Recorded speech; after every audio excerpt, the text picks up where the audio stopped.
Buenos días, mis amados hermanos. Nos encontramos en el Centro para la Excelencia Familiar, donde comunicamos el Evangelio con fidelidad. Con fidelidad a nuestro Padre Dios, Creador del cielo y de la tierra, Hacedor de maravillas, Rey de reyes y Señor de señores, único, inmortal, invisible, soberano de toda creación. Por Él vivimos y nos movemos, nos afirma la palabra del Señor. Y fidelidad a la amada del Señor, que es la iglesia, y fidelidad a nuestras familias. Pero sobre todo, aparte de nuestro Dios, fidelidad a la bendita palabra del Señor. Porque tratamos de predicar, enseñar e instruir de acuerdo a la palabra del Señor y no a filosofías humanas o a los deseos del corazón, sino lo que Dios tiene establecido en su palabra. Y dice la palabra del Señor en Primera de Corintios, en el capítulo 15: Además os declaro, hermanos, el evangelio que os he predicado, el cual también recibisteis, en el cual también perseveráis, por el cual asimismo, si retenéis la palabra que os he predicado, sois salvos, si no creísteis en vano. Porque primeramente os he enseñado lo que asimismo recibí, que Cristo murió por nuestros pecados conforme a las Escrituras, y que fue sepultado, y que resucitó al tercer día conforme a las Escrituras, y que apareció a Cefas, y después a los 12. Después apareció a más de 500 hermanos a la vez, de los cuales muchos viven aún y otros ya duermen. Después apareció a Jacobo, después a todos los apóstoles, y al último de todos, como un abortivo, me apareció a mí, porque yo soy el más pequeño de los apóstoles, que no soy digno de ser llamado apóstol, porque perseguí a la iglesia de Dios, pero por la gracia de Dios soy lo que soy, y su gracia no ha sido en vano para conmigo. Antes he trabajado más que todos ellos, pero no yo, sino la gracia de Dios conmigo. Porque o sea yo, o sean ellos, así predicamos y así habéis creído. Damos gracias al Señor por esta palabra que nos habla acerca de la resurrección de Jesucristo y nos sirve como el texto base para el mensaje de esta mañana. En el mundo cristiano, en todas partes se celebra la resurrección de nuestro Señor Jesucristo. Oremos al Señor. Padre, te glorificamos y te damos gracias, eterno Dios, por la oportunidad que nos das en Jesucristo de poder estar aquí delante de tu presencia en esta hora, buscando tu rostro en oración y clamando a ti, Señor, para que tengas misericordia y venga de tu presencia a tiempos de gracia y bendición para todas las personas que nos están escuchando, para todos nuestros hermanos. Que tu bendición sea sobre la vida de todos y cada uno de ellos, y la gloria tuya sea manifestada en sus vidas, en la vida de su familia. Y Señor, que nuestra mente y nuestro corazón en este momento, tu Espíritu Santo la instruya. Abra nuestra mente y nuestro corazón para recibir de tu palabra y poder, Señor, asimilarla, llevarla a la práctica a fin de poder agradarte en todas las cosas. Gracias te damos por la resurrección de Jesucristo, porque conlleva mucho privilegio, mucha bendición para los que hemos creído.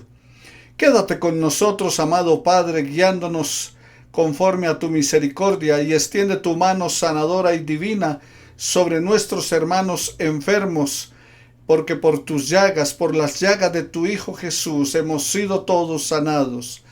Sana, Señor, nuestra vida emocional, sana nuestra vida física, sana nuestras finanzas, Señor, sana nuestra economía, pero también sánanos espiritualmente, a fin de que podamos vivir en ti y para ti. En el nombre de Jesús te lo imploramos con acción de gracias. Amén y amén. Mis amados hermanos, estamos en el Centro para la Excelencia Familiar, donde comunicamos el Evangelio fielmente para transformar familias que reflejen a Jesús y le den gloria a su nombre. Una frase más para este domingo en cuanto a la familia. Cristo Cuando Cristo es el centro de la familia, su luz se reflejará en la vida de sus integrantes. Cuando Cristo es el centro de la familia, su luz se reflejará en la vida de sus integrantes. Nerogildo. Hoy hablaremos acerca de la importancia de la resurrección de Jesús. ¿Por qué es tan importante para el mundo cristiano? ¿Por qué es tan importante para el mundo la resurrección de Jesús? Incluido para los que no creen, incluido para todas las demás religiones, porque la resurrección de Jesús tiene una importancia para toda la humanidad. Lo encontramos este relato en Lucas capítulo 24 de los versículos 1 al 12 de la palabra y en Primera de Corintios 15 del 1 al 12 donde les he leído, aunque todo el capítulo 15 de Primera de Corintios nos habla acerca de la resurrección de Jesús. La importancia de la resurrección de Jesús. Jesús se le apareció, como ustedes pueden ver en las imágenes, a las mujeres que fueron temprano aquel día para llevar especies, ungüentos y demás para embalsamar el cuerpo, pero resulta que no lo encontraron y un ángel se les apareció y les dijo: ¿por qué buscan al que vive dentro de los muertos? No está aquí, pues ha resucitado, le dijo a aquellas mujeres. Y cuando las mujeres fueron y contaron a los apóstoles acerca de que Jesús había resucitado, Pedro y Juan corrieron al sepulcro y lo encontraron allí vacío. La tumba estaba vacía. Jesús resucitó y vive. Esa es la realidad para el mundo cristiano. Esa es nuestra realidad. Eso es lo que creemos. Ahora, ¿por qué es tan importante la resurrección de Jesús? En primer lugar, por la victoria final sobre la muerte. La muerte, mis amados hermanos, es el castigo justo por todos los pecados, porque la paga del pecado es la muerte. Y la muerte entró en el mundo a consecuencia del pecado. Dios le había dicho a Adán y a Eva que no comieran del árbol del bien y del mal. Les había dicho que no participaran de él porque iban a morir. Pero Adán y Eva, seducidos por la serpiente, engañados por esta que les presentó acerca de que serían como Dios si comían de ese árbol, contrario a la advertencia que Dios le había dicho que si comían de él morirían, ellos comieron y ese día entró la muerte en el mundo. Por lo tanto, la muerte es el castigo justo por los pecados de los hombres. Pero debes saber, querido hermano y amigo que me estás escuchando, que la muerte ha sido vencida y será totalmente destruida un día. Porque en Apocalipsis nos dice que será lanzada al lago de fuego y azufre. La muerte actualmente, para los que creemos en Cristo Jesús, para los que le hemos recibido como Señor y Salvador, esa muerte ya no tiene poder sobre nosotros. La muerte ha sido vencida. Los seres humanos le tienen mucho temor a la muerte, e incluido algunos cristianos. Y es porque no han entendido el propósito divino de Dios, que la muerte ha sido vencida, que la muerte será destruida totalmente y que ya no tiene poder sobre nosotros. Porque en Primera de Corintios, en el capítulo 15, dice: ¿dónde está, oh muerte, tu victoria? ¿Dónde está, oh sepulcro, tu aguijón? Ya la muerte ha sido derrotada. La palabra del Señor dice: y el postrer enemigo que será destruido será la muerte. Entonces no tenemos por qué temerle, porque la palabra del Señor dice que el vivir es Cristo, pero el morir es ganancia para los hijos de Dios. Entonces es importante la resurrección. ¿Por qué? Porque con la resurrección de Jesús, Él venció la muerte. La paga del pecado es la muerte, como dice Romanos 3:23. Muerte en el sentido espiritual. No fue que Adán y Eva comieron del fruto e inmediatamente les dio un infarto. No, ellos siguieron viviendo. De hecho, la Biblia nos dice que Adán vivió más de 900 años, 930. Sin embargo, aquel día comenzó a morir. La muerte eterna es la separación de mi espíritu con el espíritu de Dios. De la muerte física nadie se puede escapar. De la muerte física nadie nos puede librar. Nadie nos puede ayudar a escapar de ella. Ni influencias, ni posición social, ni dinero, ni amigos. Cualquier cosa que tú puedas pensar o imaginar, nada de esas cosas que puedas pensar o imaginar te separará de la muerte física. Esa será una realidad para ti y para mí en cualquier momento. Por eso es importante que estemos preparados para aquel momento en que nos toque. Algunas personas dicen, bueno, yo me arrepentiré cuando esté cerca de la muerte, cuando esté más viejito. Mi tía Fabiola vivía en la ciudad de Medellín y un día hubo un tiroteo en la calle. Ella estaba dentro de la casa. Una bala traspasó la puerta de madera de aquella casa y le pegó en el corazón a mi tía. Y ella cayó fulminada en ese momento. Murió inmediatamente. Una bala perdida fue fulminante para acabar con la vida de mi tía. Si ella estaba pensando en arrepentirse, si ella estaba pensando en entregar su vida a Jesús cuando estuviera más anciana o cuando estuviera al borde de la muerte, allí le llegó en una forma repentina, en la hora menos pensada. Entonces, mis queridos hermanos, no podemos jugar al azar, a la ruleta rusa de que me arrepentiré más adelante, no ahora. Tienes que estar preparado porque la muerte, desde el día en que Adán y Eva pecaron, entró la muerte en el mundo y desde el día en que tú naciste estás destinado, preparado para morir. El día y la hora no lo sabemos, pero todos tendremos que abandonar este mundo tarde que temprano. Entonces, mis amados hermanos, la resurrección es importante. ¿Por qué razón? Porque nos habla acerca de la victoria final sobre la muerte. No tendremos la muerte segunda. No estaremos alejados de Dios. Este es un mensaje para todo aquel que ha recibido a Jesucristo como Señor y Salvador. La muerte ya no tiene poder sobre ti, esa muerte eterna. Porque el Señor Jesucristo vino para que tengamos vida y la tengamos en abundancia. Él vino para darnos vida eterna. A todo aquel que en Él cree tiene vida eterna, dice la palabra del Señor.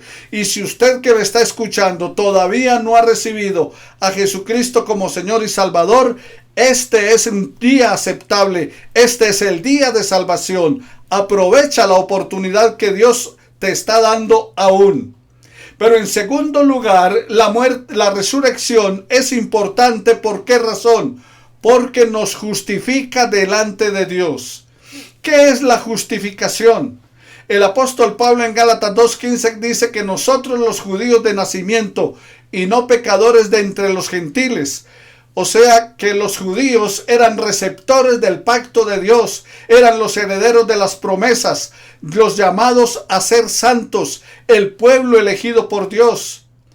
Los gentiles, o sea los no judíos, todo lo contrario, eran pecadores porque ignoraban la ley divina. Los judíos conocían la ley de Dios, Él se las había dado a través de Moisés allí en el monte de Sión, en el monte Sinaí. Y los gentiles no conocían la ley, la ignoraban. Pero Pablo está dejando en claro en la palabra del Señor que tanto unos como otros necesitan ser justificados, es decir, ser declarados justos, como está en la palabra del Señor. ¿Y qué implica entonces la justificación? Bueno, la justificación es todo lo contrario a la condenación, porque la persona no solamente es perdonada, sino también es declarada justa. Eso es lo que Dios hace, o sea que nos perdona y nos declara justos. Implica la justificación ser parte del pueblo de Dios. Es una relación con Dios y una relación con su pacto. Entonces, mis amados hermanos, la resurrección es importante porque nos justifica, nos hace justos. Veamos lo que dice la palabra del Señor en Romanos capítulo 5, versículo 1 de la palabra del Señor. El que por la fe es justificado tiene paz para con Dios por medio de Jesucristo. Y en el versículo 8 dice, mas Dios muestra su amor para con nosotros en que siendo aún pecadores, Cristo murió por nosotros. Por lo tanto, mis amados hermanos, no es que seamos justos, porque somos pecadores, porque le hemos fallado a Dios, porque nos hemos apartado de Dios, pero Dios, aún siendo pecadores, nos está declarando ¿qué? Justos. Dios está diciendo que somos justos. ¿Por qué? Porque la muerte de Jesucristo nos limpió, nos perdonó y nos limpió de toda maldad. Es lo que Dios ha hecho por cada uno de nosotros. La justificación es la acción de la gracia divina que santifica y que hace justa a una persona. El Padre entregó a su Hijo para nuestra justificación. Él nos borró nuestros pecados y ya Dios no se acuerda más de ellos. La palabra del Señor dice que cogió nuestros pecados y los lanzó a lo profundo del mar para nunca más acordarse de ellos. Entonces, Dios no recuerda, no se acuerda más de nuestros pecados. No está pendiente diciendo, bueno, Nelson la embarró, entonces ahora voy a estar pendiente a ver cuándo lo va a volver a hacer o no lo va a volver a hacer. No, una vez que me arrepiento, Él tomó mis pecados y los echó fuera, no solamente de mi vida, sino también los apartó de Él.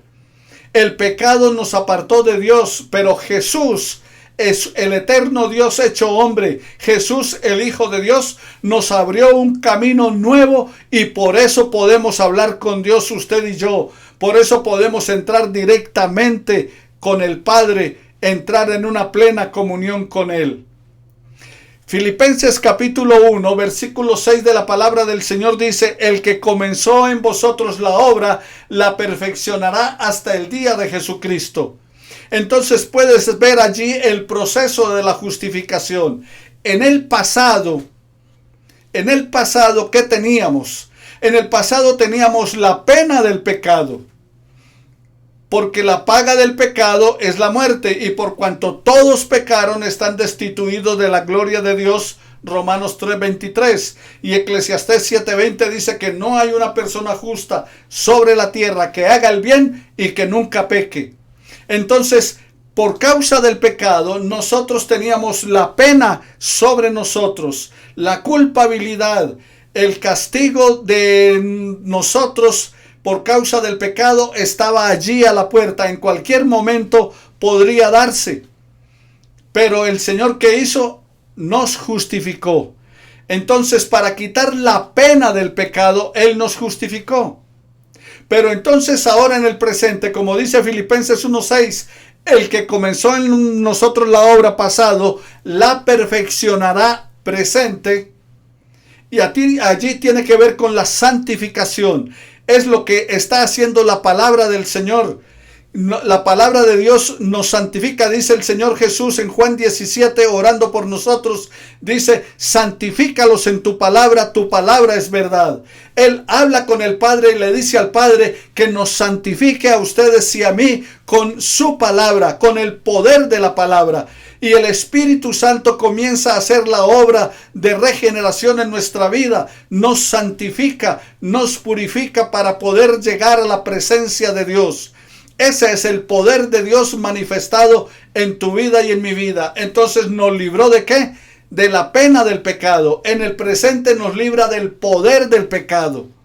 Porque el pecado ya no se enseñorea de nosotros. Ahora tenemos el poder de Dios actuando en nuestra vida. Y sigue diciendo Filipenses 1:6, la perfeccionará hasta el día de Jesucristo. Entonces, en el presente, en lo porvenir.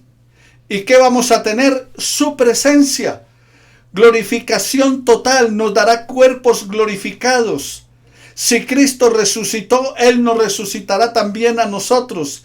Entonces, libre de la pena del pecado, libre del poder del pecado, y en el futuro, allí en el reino de Dios, libres de la presencia del pecado. Libres de la pena, libres del poder y libres de la presencia del pecado. ¿Por qué? Porque nos justificó, nos santificó y nos glorificará, nos dará un cuerpo glorificado. En tercer lugar, la resurrección es importante. ¿Por qué razón? Porque nos da la seguridad que resucitaremos junto con Él. Primera de Corintios capítulo 6, versículo 14. Y Dios, que resucitó al Señor, también nos resucitará a nosotros mediante su poder. Todos seremos resucitados. El Señor nos levantará de los muertos a todos. ¿Cómo así, pastor? ¿A todos? Sí, a todos. A los justos y a los injustos, a los píos y a los impíos, a los creyentes y a los ateos. Todos disfrutarán de la resurrección. El problema es que enfrentarán el juicio, y en el juicio entonces las consecuencias de no tener a Jesucristo como Señor y Salvador, las consecuencias de no haberte arrepentido del pecado serán funestas y serán fatales. El que resucitó al Señor Jesús, el Padre, a nosotros también nos resucitará, es lo que está diciendo la palabra. La fe, mis amados hermanos, nos da la seguridad de que viviremos con Cristo por toda la eternidad. La historia de la humanidad está llena de tumbas de líderes que vivieron y que enseñaron cosas muy valiosas e incluso hasta inventaron y fundaron religiones, como Siddhartha Gautama, Buda, Confucio, Mahoma, José Smith, el fundador de los mormones, Mahatma Gandhi. Toda esta gente, Lao Tse, todos estos inventaron y fundaron religiones, enseñaron cosas muy valiosas, hicieron cosas muy importantes. Sin embargo, tú puedes ir y buscar dónde está la tumba de Mahoma y vas a encontrar allí sus restos. Puedes ir y buscar la tumba de Buda y la vas a encontrar. La tumba de José Smith, el fundador de los mormones, de todos ellos, de Mahatma Gandhi. Pero si visitas a Israel y vas a la tumba de Jesús, la vas a encontrar vacía. ¿Por qué? Porque Él resucitó y vive. Jesucristo está vivo. Él resucitó y fue al cielo a preparar un lugar para usted y para mí que nos está ofreciendo de manera gratuita. La tumba de Jesús está vacía porque Él resucitó. Así que, mis amados hermanos, entonces les recuerdo cómo vamos hasta ahora. La resurrección de Jesús es importante. ¿Por qué? En primer lugar, porque es la victoria final sobre la muerte. En segundo lugar, porque la resurrección nos justifica. Somos perdonados, somos limpiados. Él nos declara justos, aún sin merecerlo y aún sin serlo. Pero también, en tercer lugar, la resurrección es importante porque nos da la seguridad de que resucitaremos juntamente con Él. Daniel capítulo 12, versículo 2 de la palabra dice: y muchos se levantarán del polvo, unos para vergüenza y confusión perpetua y otros para vida eterna. O sea, dice que todos se levantarán del polvo, o sea que todos resucitarán. Es lo que la palabra del Señor nos está aseverando y nos está asegurando. Si Cristo resucitó, nosotros también resucitaremos con Él.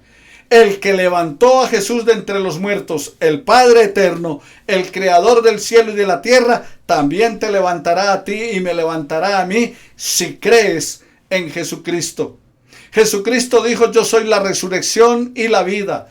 El que cree en mí, aunque esté muerto, vivirá. Juan 11:25. Y eso nos lleva al cuarto punto de la importancia de la resurrección de Jesús.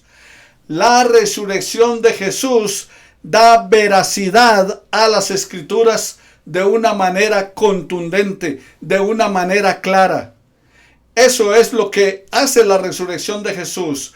Cuando Jesús resucitó, se cumplieron en su vida más de 300 profecías que estaban anunciadas en el Antiguo Testamento. Cuando Jesús se levantó de entre los muertos, se cumplió la promesa que Dios había hecho desde la caída del hombre, cuando dijo: la simiente de la mujer quebrantará la cabeza de la serpiente. Allí entonces, en Cristo Jesús, se cumplieron más de 300 profecías con su resurrección. El Salmo 16, versículo 10 de la palabra del Señor, por citar uno de esos textos, de esas profecías cumplidas en la resurrección de Jesús, dice así: no dejarás que mi vida termine en un sepulcro, que vea corrupción. Dice, no dejar, en Reina Valera: no dejarás mi alma en el Seol, ni permitirás que tu santo vea corrupción. O sea, en otras palabras, que se descomponga el cuerpo, que se pudra, que los gusanos entren allí a hacer de las suyas. No, Jesús murió, fue sepultado, dice la palabra del Señor en 1 Corintios 15:3, conforme a las Escrituras. Por eso estamos hablando que la resurrección de Jesús da veracidad a las Escrituras de manera contundente. Dice la palabra del Señor que para que la Escritura se cumpliese, Él resucitó y vive, y en Él se cumple la palabra de Dios.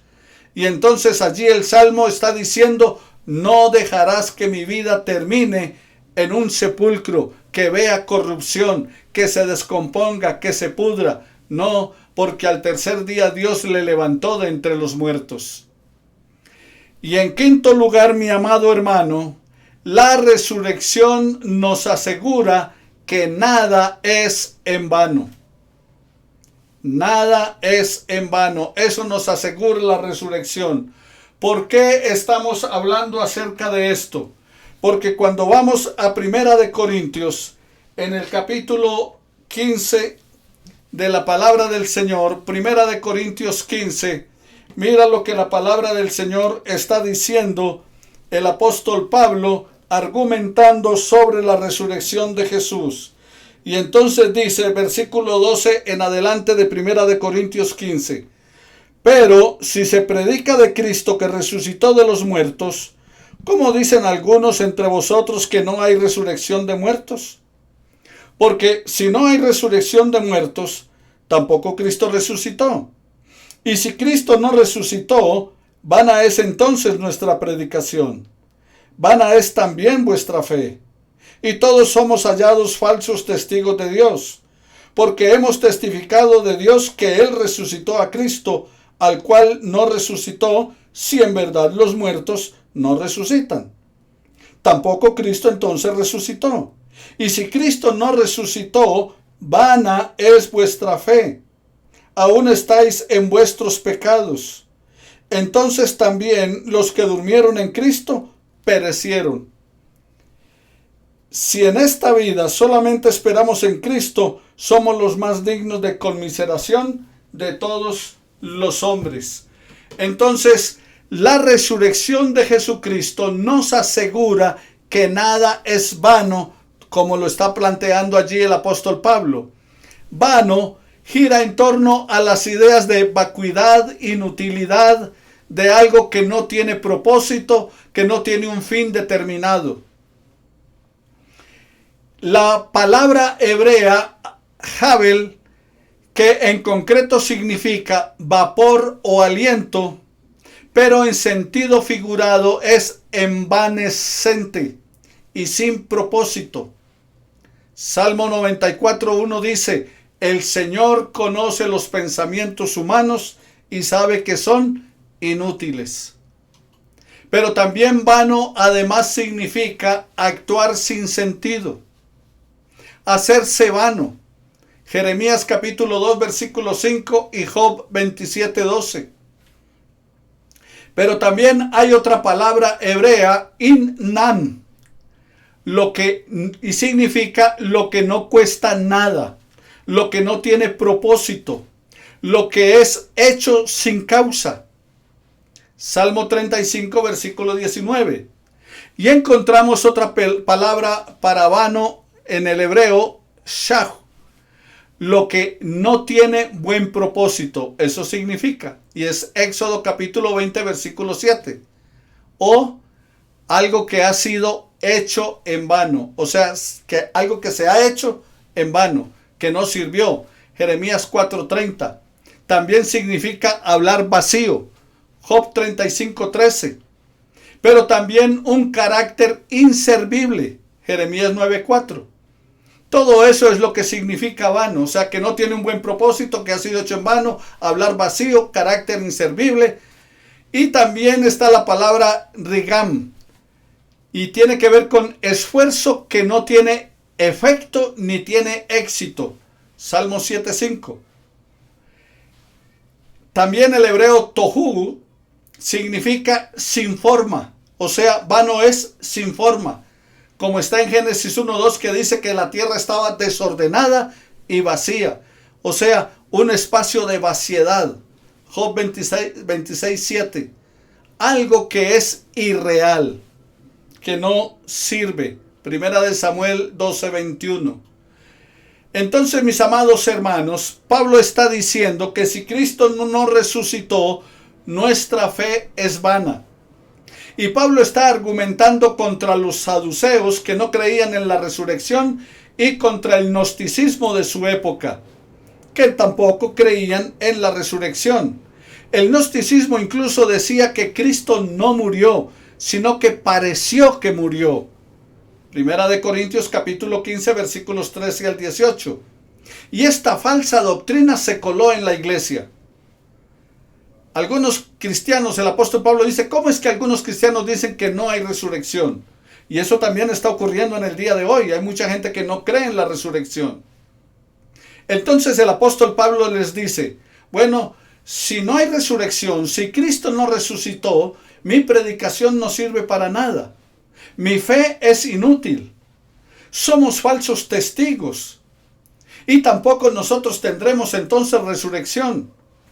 Y peor aún, todavía estamos atrapados en nuestros pecados. Si es así, si no hay resurrección, los que murieron en Cristo todavía están perdidos. O sea que la gente que ha partido a la eternidad, familiares, amigos, conocidos, gente de la iglesia que murió en Cristo, todavía están perdidos. Si es así, si no resucitó, estamos sosteniendo una mentira.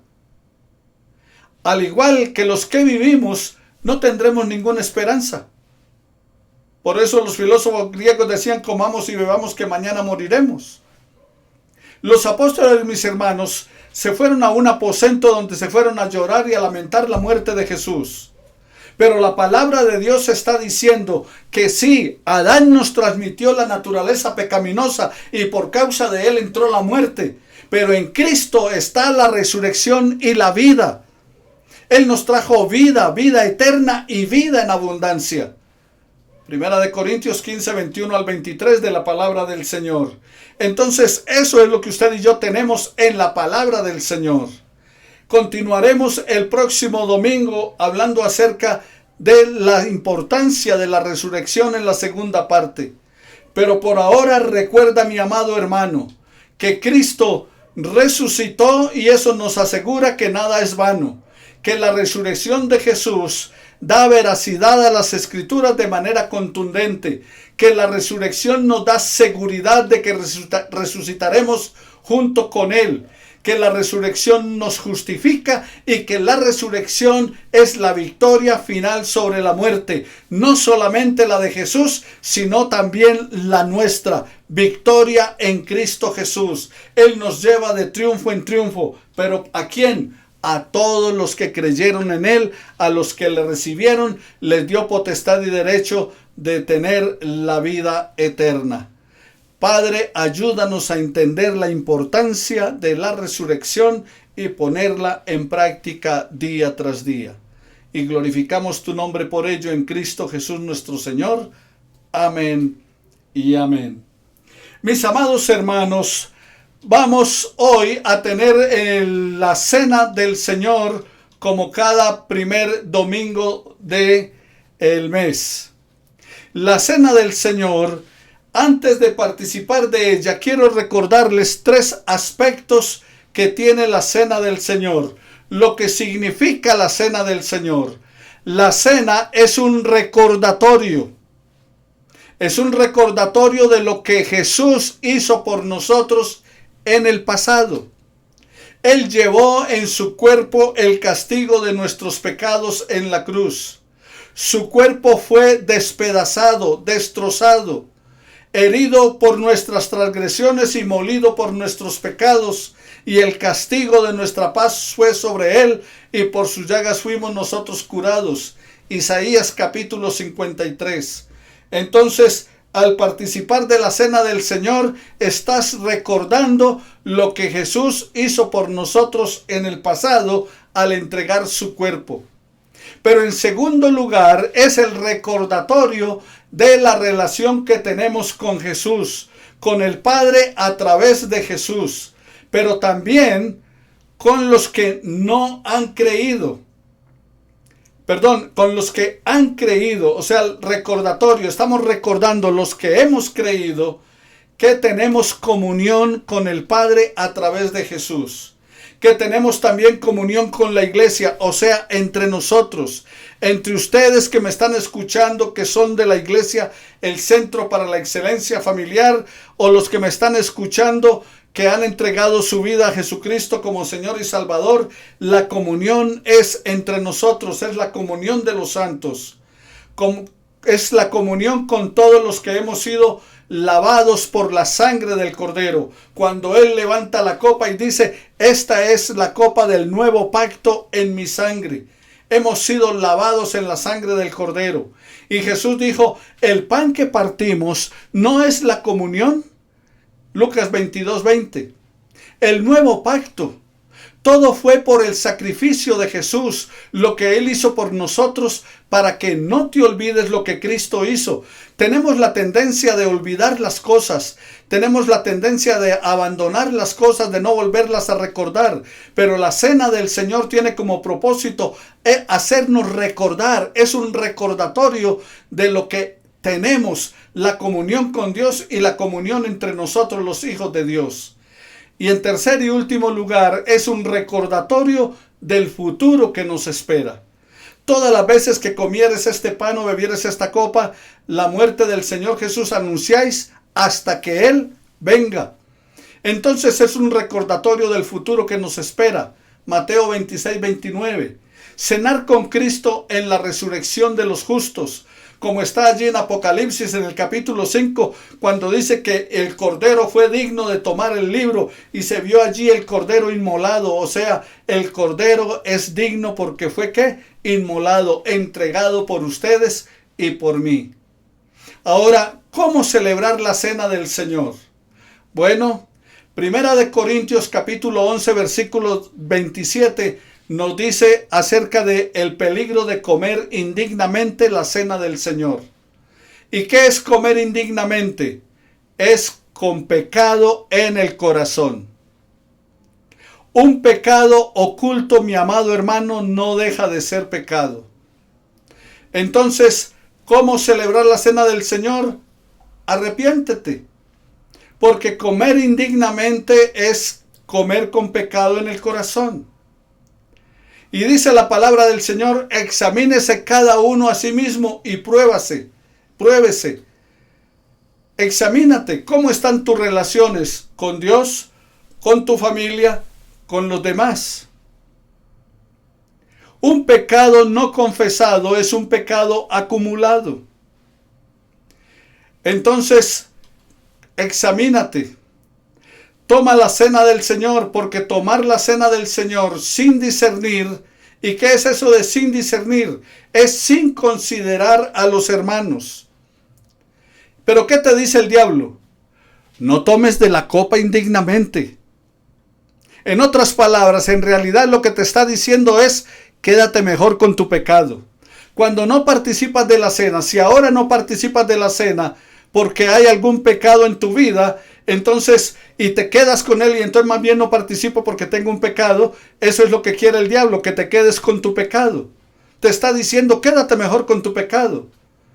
Y si tú estás diciendo, no, yo no quiero tomar la copa indignamente, significa entonces que quieres quedarte con tu pecado. Y eso es lo que Satanás quiere.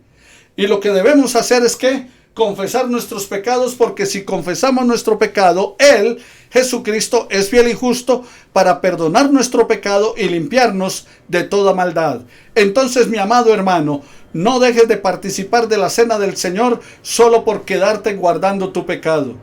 Si es algo que tienes con Dios, pídele perdón. Si es algo que tienes contra tu hermano, pide perdón a Dios en este momento y en la primera oportunidad que tengas o hoy mismo, toma el teléfono y llama a esa persona y reconcíliate con tu hermano.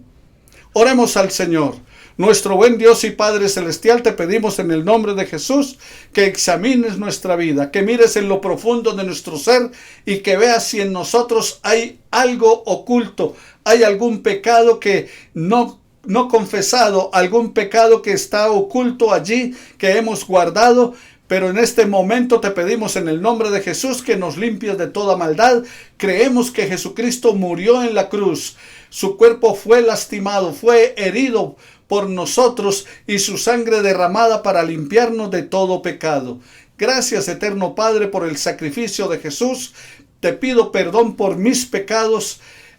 Señor, gracias por haberme perdonado los pecados pasados y haberme librado de la pena del pecado. Gracias por librarme ahora del poder del pecado sobre mi vida, porque soy libre en Cristo Jesús y tengo la esperanza de que en el futuro me librarás totalmente de la presencia del pecado y estaré allí glorificando tu nombre por la eternidad, porque así como resucitaste a tu Hijo, también lo harás con mi vida y con mis hermanos que creen y confían en ti. En el nombre de Jesús, gracias. Amén y amén. Nos dice la palabra del Señor que aquella noche que el Señor Jesús fue entregado, tomó pan, lo partió y lo dio a los discípulos. Señor, gracias te damos por el sacrificio de tu Hijo, la entrega de su cuerpo en esa cruz para darnos a nosotros la vida, para traer, Señor, la sanidad espiritual y aún la sanidad física sobre nuestros cuerpos. Permite, Señor, que al participar de este pan recordemos la obra de tu Hijo en favor nuestro. En Él te oramos con acción de gracias. Amén. Y después de haber entregado el pan a todos les dijo, tomad, comed, esto es mi cuerpo que por vosotros es partido. Haced esto todas las veces que lo comieres en memoria de mí. En su memoria, recordando cómo su sacrificio fue en favor tuyo y mío, comamos todos de él.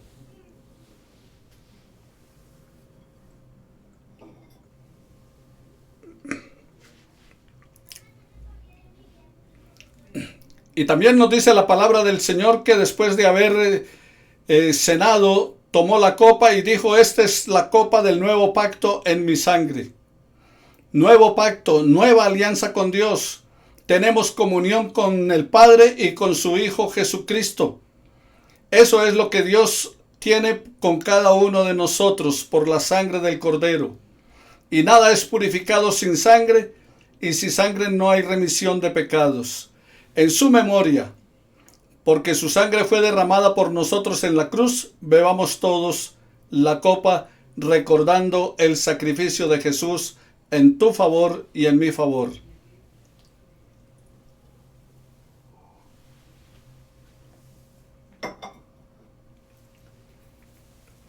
Alabamos el nombre del Señor por su infinita misericordia, por su gracia y la oportunidad que nos da de recordar su sacrificio en favor nuestro y anunciar que pronto volverá. Sí, ven pronto, Señor Jesús. Amén.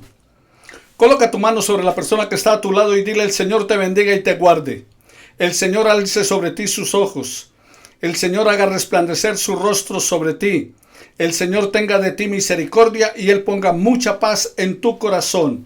Yo bendigo tu vida y la vida de tu familia en el nombre de nuestro Señor y Salvador Jesucristo, el glorioso Dios hecho hombre, en tu favor y en el mío. Bendiciones para todos y que el Señor no deje de bendecirles hoy, mañana y toda la semana.